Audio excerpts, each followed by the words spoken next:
The Walking Dead is Telltale's star franchise, a series of an amazing masterpiece games. And since the first episode of the final season just came out about a week ago, we thought it would be a good idea to finally review something good, since the third time's the charm, or something. It's your boy NG, and welcome to the Magnificent Boys. Man, I love this episode so much that I'm not even sure where to begin. So let's just start with the part of the game that usually grabs our attention first. The Walking Dead's final season has absolutely gorgeous graphics. The graphics in the season are an obvious improvement over the last seasons and are goddamn light years ahead of the graphics in the first and second season. Everything from the characters' faces and even their clothes to the most basic surface has much more detail put into it. However, it still remains true to the classic Telltale style. Now, I won't bullshit you and say that the graphics are perfect. They aren't. There are a few problems here and there, like for example when Clem whistles to the dog with her mouth. Most of my problems with the graphics come exactly from awkward movements like that, but they're certainly not enough to take you out of the game or make your experience worse. Overall, I'll give the graphics a score 8.5 out of 10.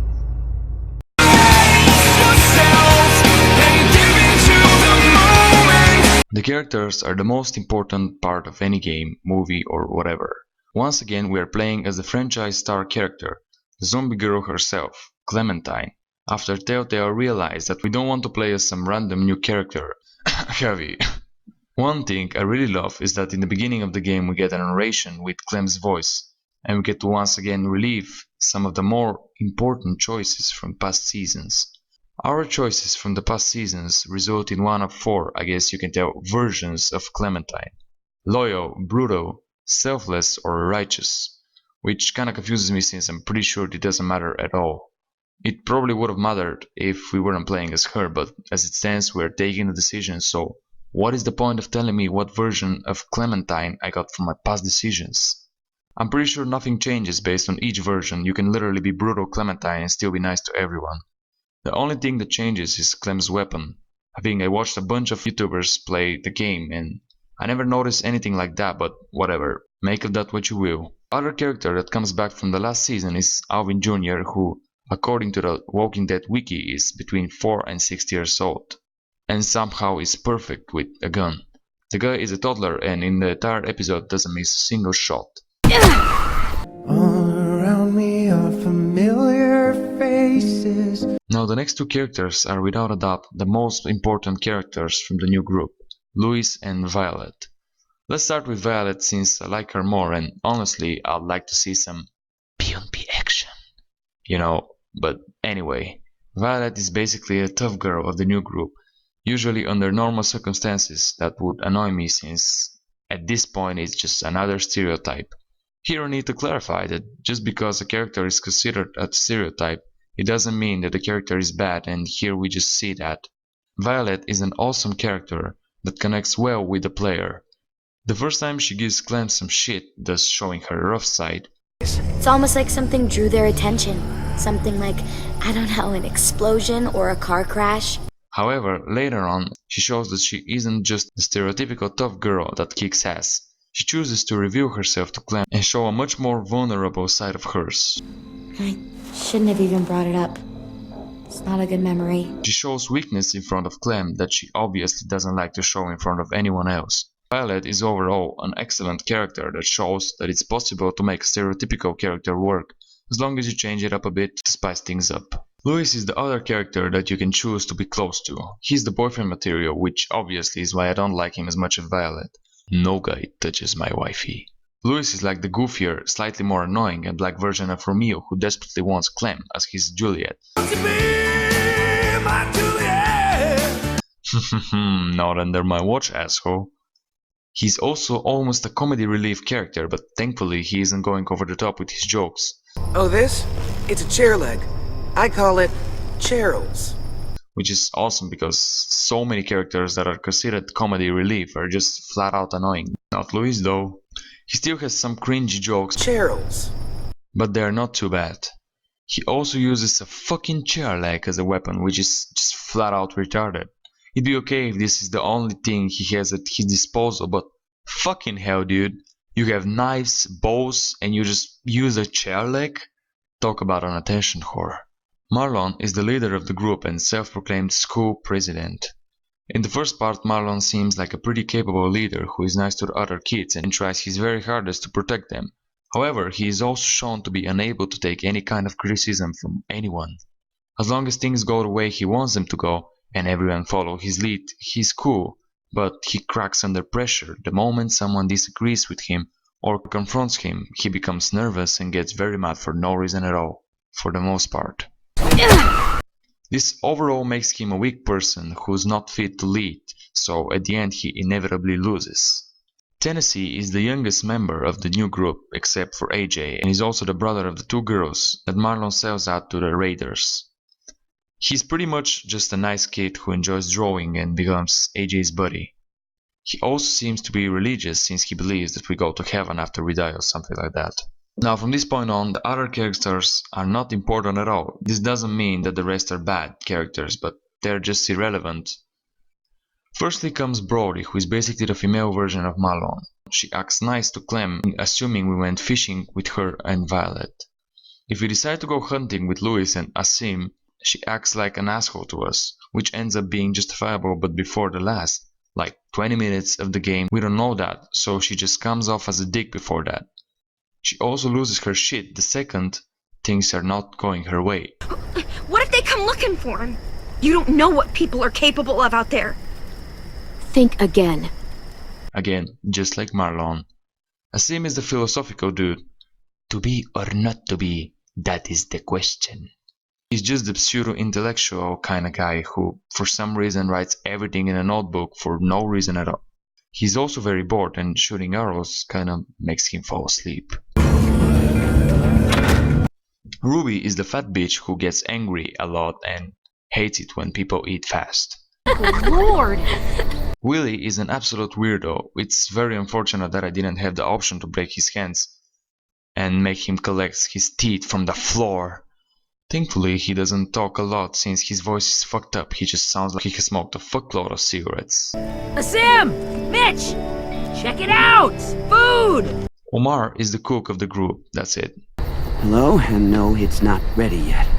The only reason I even remember his name is because it translates to a lobster in Bulgarian, and I find it kinda funny that the chef is named after food. There is also this guy who enjoys playing with a knife and sharpening sticks, so he's already one step ahead of Louis as far as weapons go. He also feels the need to explain everything that's happening. Hey, you're new. I am. Carving a weapon. Yeah, I can see that. He could work as the exposition character of AJ's babysitter, since he seems pretty capable of reading a book out loud, but he just doesn't have enough screen time to even make it as that. Overall, the characters this season are pretty solid. The important characters are absolutely awesome, but there are just too many needless characters, so overall 7.5 out of 10. I hear voices in my head, they counsel me, they understand. The voice acting is always great. There is only one line in the entire episode that shocked me, because it just sounded incredibly odd and came out of nowhere. It happens when Clem, Louis and Violet go out of the safe zone in search of food. Right here, Louis just goes nuts. Fine, I'll do it. But if I die, I'm making sure Walker Lewis eats both of you first. I'll distract him until I see you guys reach safe cover. Then, I'll try to redirect the smelly patrol to give you guys a chance to sprint inside the building. Did the voice actor record the line after a long night of screaming and smoking? What happened? Louis speaks normally and suddenly, out of nowhere, he randomly gets throat cancer or something. Did he just try to sound epic somehow? This is the only line that stood out to me, everything else is on point. Overall, 9.5 out of 10. The story of my life, I'll take her home. I'll drive all night to keep her warm in time. The final thing we need to cover is the story. The episode begins with Clem and AJ searching for food. They decide to check this random station or something, and they found out that there is a couple of walkers tied up together. The first kinda important choice comes right here. We get to decide whether we make AJ go through this little hole to open the door for us, or kill the couple who decides to just hold on the keys before they kill themselves. Doesn't really make too much of a difference, both ways we find food, but someone decided to put a retarded trap to blow up the food. Why would anyone do that? How is it better to destroy the food instead of letting someone else have it? Is it some kinda if I don't have it, no one will shit? Anyway, so the explosion attracts a herd of walkers that surround us and we barely escape thanks to the school kids. After that, we basically get introduced to all the characters and AJ's phobia.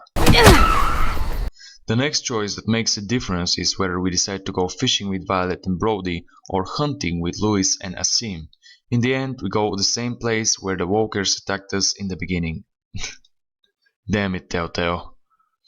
After that, we find out that somehow there is a lot of food that the grenade didn't destroy. I don't understand how is that possible, but whatever. Then we meet Abel for the first time, and you can either surrender food to him or shove him out of the window, right in the walker's hands.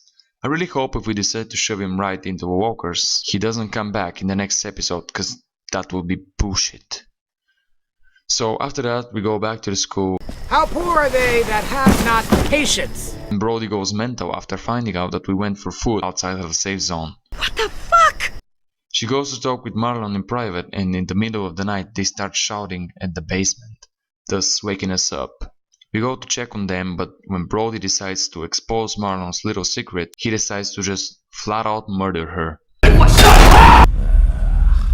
Then he locks us in the basement with a Walker Brody and we have to kill her again.